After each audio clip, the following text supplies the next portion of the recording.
Good day, MET330 students. This video is a VI refresher for those who don't remember how to create, edit, and save files within the Linux system. So there are a couple of different ways in which one can create files, and if you're in the Weather Center, feel free to use whichever ones are most pertinent to your own work. However, if you're working remotely, VI is a great tool to use as it works well in our SSH'd environment. And so in my terminal window here, I've already SSH'd onto the Weather Center computer number 3. I've changed directories into my MET330 folder.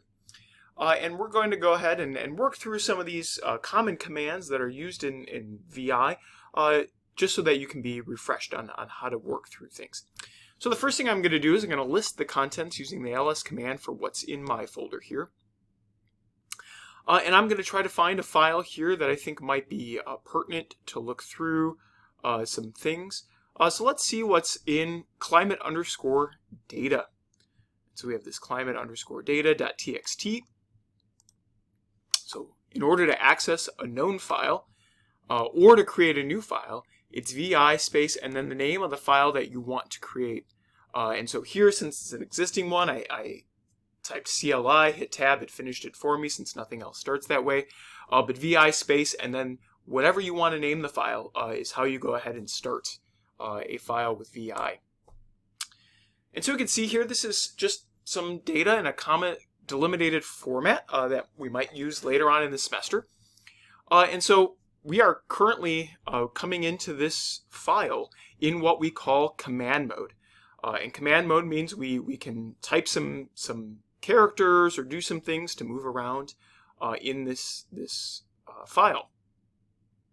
If we want to be able to edit this file, we need to get into insert mode. And we have 3 common ways in which we can get into insert mode. And you see this cheat sheet over on the left-hand side of the screen here. I will put you in insert mode where the cursor is. So when I type I, you'll see that we also get insert down at the bottom, but our cursor hasn't moved, so we're right over the Y still. To get out of insert mode, escape gets us back into command mode, and we see that insert goes away at the bottom of our terminal window. If we typed A, it'll get us into insert mode at the place after our cursor, and so you see there it moved to the E, so I'm going to hit escape. Command mode, A, now I'm in insert mode, but 1 space after. We could also, I'm going to hit escape here, could also get into command mode using O, and that's going to start a new line. And so I'm going to type O, and now I'm in insert mode, but I've now got a new line below where my cursor was, so I could start typing, so I could add in another year if I wanted to here. So let's go ahead and do that. Let's put in, say, 1468, month 4, day 12, temperature 38. Okay, great. So now I want to save this change, hit escape to get into command mode. Then our friend the colon, so holding the shift key and hitting the colon key, see the cursor comes down to the bottom of the screen there. In order to save this, we're writing it to disk, so it's :W. We'll save our change, and we see that now we have 244 characters written to the disk. If we wanted to quit, we could :WQ together, or if we just needed to quit, :Q to get back out to our prompt. And so if we go back in here to our climate data, but now we say, I want to jump right to line 10 in this file. Again, we could use the colon, just type in 10, will take us automatically to the 10th row. We can see we're on the 10th row here down at the bottom, row 10, and we are in column 1 of row 10. If I want to go back to the beginning of the file, 1 and then shift G will take me to the beginning. If I want to go ahead and delete a row, so I added this row, 1468, but I want to delete it, so I'm in command mode. I was able to use my cursor to go down 1 row. DD will delete that row. But say I didn't want to delete that row, or I wanted to move that to a different place. Right now it's kind of being held in memory. So now I've gone all the way down to the bottom line, and if I hit P, it's going to place the row I just deleted. If I wanted to copy a row, YY, and then P will place it. So now I've made a copy of that row. I can again delete that row if I wanted to. I can also delete single characters with X. Or if I wanted to delete the row, multiple rows, I could do a number before deleting it. So I'm going to go ahead and copy this row now. And I'm going to paste it a couple of times.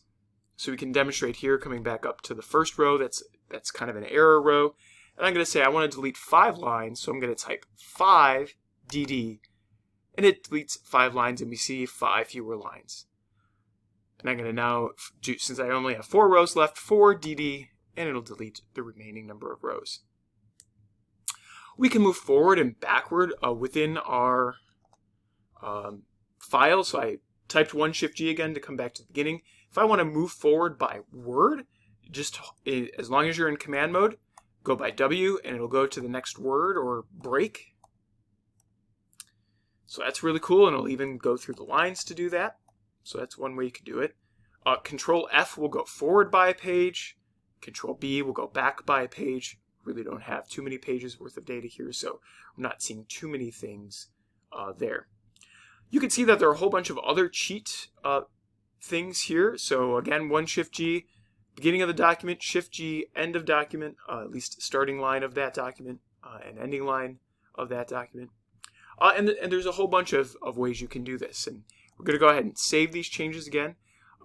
Though I wanted to quit without saving, say I made some change, but then I didn't know what it was, and I can't remember what it was, and it's probably going to foobar something, or I just messed something up, :Q, ! will quit without saving. So those are some of the basic ins and outs of VI to be able to kind of work your way around.